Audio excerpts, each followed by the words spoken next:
Hi friends, welcome to Ashrita's creations. ఈరోజు మనము ఫ్రిడ్జ్ను నీట్గా డీప్ క్లీన్ ఎలా చేయాలో తెలుసుకుందామండి.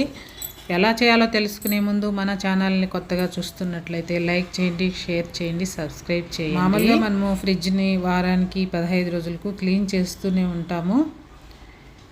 కాకపోతే అన్నీ తీయకుండా జస్ట్ అలా పైన క్లీన్ చేస్తూ ఉంటాము. అలా కాకుండా మొత్తం ఫ్రిడ్జ్ అంతా డీప్ క్లీన్ చేసామంటే చాలా నీట్గా ఉంటుంది. అదేవిధంగా మనకు కూలింగ్ ఎఫెక్ట్ డిఫరెన్స్ వచ్చినప్పుడు కూడా ఇలా చేయొచ్చు. మెకానిక్ చెప్పిన ఒక సీక్రెట్ మీకు రివీల్ చేస్తున్నాను. స్కిప్ చేయకుండా వీడియో అంతా చూడండి. ముందుగా మనము ఫ్రిడ్జ్ స్విచ్ అయితే ఆఫ్ చేసేయాలండి, పవర్ రాకుండా. ఆ తర్వాత ఫ్రిడ్జ్లో వస్తువులన్నీ కూడా తీసేసి పక్కన పెట్టేసుకోవాలి. ఆ తర్వాత ప్లెయిన్ వాటర్తో నీట్గా ఒకసారి శుభ్రంగా తుడుచుకోవాలి. క్లాత్ కూడా శుభ్రంగా ఉండేటట్టు చూసుకోండి. పైనుంచి మనకు అంటే ఫ్రీజర్లోంచి కూలింగ్ ఎఫెక్ట్ ఎక్కువగా వస్తూ ఉంటుంది కదా ఫ్రిడ్జ్లోకి. ఆ హోల్స్ దగ్గర ఏదైనా డస్ట్ లాంటిది ఉంటే నీట్గా క్లీన్ చేసుకోవాలండి. ఇక్కడ చూస్తున్నారు కదా ఎంత డస్ట్ వచ్చేసిందో. ఇలా నీట్గా డస్ట్ ఏమీ లేకుండా చూసుకోవాలండి. ఆ హోల్స్ మధ్యలో ఏదైనా ఉందేమో ఒకసారి చూసుకొని నిదానంగా క్లీన్ చేసుకోవాలండి. దానివల్ల మన ఫ్రిడ్జ్ పైన ఎక్కువ బరువు పడకుండా కూలింగ్ అనేది ఈవెన్గా వస్తుంది. పైన ఫ్రీజర్లో క్లీన్ చేస్తేనే మురికి చూడండి ఎంత వచ్చిందో, వాటర్ అంతా కూడా ఎంత దట్టిగా అయిపోయాయో. ఇప్పుడు ఈ నీళ్ళని పడేసి మళ్ళీ మనము వేరే వాటర్ తీసుకోవాలి. మళ్ళీ ఒకసారి అంతా నీట్గా తుడుస్తున్నాను ఇక్కడైతే నేను. ఇప్పుడు మళ్ళీ అదే గిన్నెలో వాటర్ తీసుకొని దాంట్లో 1 టీ స్పూను బేకింగ్ సోడా వేసానండి. అది కరిగిన తర్వాత మనము క్లాత్ని ముంచి శుభ్రంగా క్లీన్ చేసుకోవాలి. ఇలా బేకింగ్ సోడా వేయడం వల్ల చాలా నీట్గా ఫ్రిడ్జ్ అనేది వస్తుంది. ఫ్రిడ్జ్ అనే కాదు, ఏ వస్తువులకైనా బేకింగ్ సోడా వేసి క్లీన్ చేసుకోవచ్చు. క్రిములు కూడా లేకుండా పోతాయండి.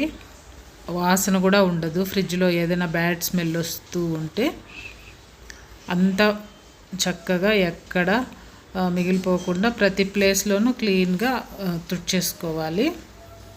అదేవిధంగా గ్యాస్కెట్ అంటే రబ్బర్ ఉంటుంది కదా చుట్టూ, దాని మధ్యలో ఏదైనా డస్ట్ ఉందేమో ఒకసారి చెక్ చేసుకొని నీట్గా అది కూడా క్లీన్ చేసి పెట్టుకోవాలి. ఇలా క్లీన్ చేసిన తర్వాత చూస్తే వాటర్ చూడండి ఎలా అయిపోయాయో, మురికిగా అయిపోయాయి కదా. మళ్ళీ ఈ వాటర్ పడేసి ప్లెయిన్ వాటర్ తీసుకొని ఒకసారి క్లీన్ చేస్తే సరిపోతుంది. ఇలా మనము నెలకొకసారైనా నీట్గా క్లీన్ చేయడం వల్ల ఫ్రిడ్జ్ పాడవకుండా ఉంటుంది. అదే విధంగా కూలింగ్ కూడా చాలా బాగా వస్తుందండి. మనము కూలింగ్ సరిగ్గా రాలేదు, ఫ్రిడ్జ్ ఏదైనా పాడైందేమో అనుకుంటాం, కానీ ఫ్రిడ్జ్లో ఎప్పుడు కూడా నీట్గా ఉంటే కూలింగ్ అనేది బాగుంటుంది. కూరగాయలు పాడవు, అలాగే ఏ వస్తువు పెట్టినా కూడా పాడవకుండా నీట్గా ఉంటుంది. ఇప్పుడైతే నేను ఫ్రీజర్ అంతా క్లీన్ చేసేసాను. ఆ తర్వాత గ్యాస్కెట్ కూడా శుభ్రంగా తుడిచిపెట్టేశాను. ఇప్పుడు మనము కింద ఫ్రిడ్జ్లో చూద్దాము. ఇప్పుడు పైన ఏ విధంగా అయితే చేసామో అదే విధంగా కింద ఫ్రిడ్జ్లో కూడా నీట్గా క్లీన్ చేయాలి. ఇక్కడ గ్యాస్కెట్ అయితే మురిగ్గా ఉంది బాగా. మనము ఇయర్ బడ్స్తో కూడా క్లీన్ చేసుకోవచ్చు. నా దగ్గర అవైలబిలిటీ లేదు కాబట్టి నేను ఇదే టిష్యూని నీట్గా సన్నగా చేసి ఆ మిడిల్లోకి పొనిచ్చి తుడిచేసాను. చూసారు కదా ఎంత మురికి వచ్చేసిందో. ఆ విధంగా అంతా తుడిచిన తర్వాత పైన ఏ విధంగా అయితే ముందు వాటర్తో క్లీన్ చేసామో వాటర్తో క్లీన్ చేసుకొని ఆ తర్వాత మనము బేకింగ్ సోడా వాటర్తో క్లీన్ చేసుకుంటే నీట్గా ఫ్రిడ్జ్ అంతా క్లీన్ అయిపోతుంది.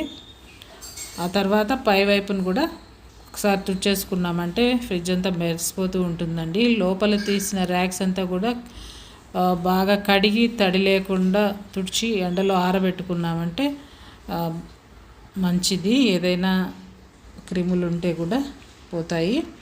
ఎప్పుడు కూడా ఎండలో ఆరబెట్టుకునేటట్టే చూడాలి. అవైలబిలిటీ లేకపోతే నీట్గా బట్టతో తుడిచి ఫ్యాన్ కింద అయినా ఆరబెట్టి చూస్తున్నారు కదా, నేనైతే మ్యాంగో జ్యూస్ ప్రిపేర్ చేశాను, అది ఫ్రీజర్లో పెట్టున్నాను.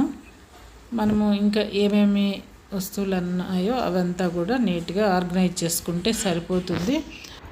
ఇలా నెలకు ఒకసారి డీప్ క్లీన్ చేసి 24 అవర్స్ అన్ప్లగ్ చేయడం వల్ల ఎప్పటికీ ఫ్రిడ్జ్ అనేది పాడవదని, అలాగే ఫ్రీజర్లో 50% మాత్రమే వస్తువులను నింపాలని, మిగిలిన ఖాళీగా ఉంచాలని, అప్పుడు మాత్రమే ఎప్పటికీ ఫ్రిడ్జ్ పాడవకుండా నీట్గా ఉంటుందని మెకానిక్ సీక్రెట్ రివీల్ చేశారండి.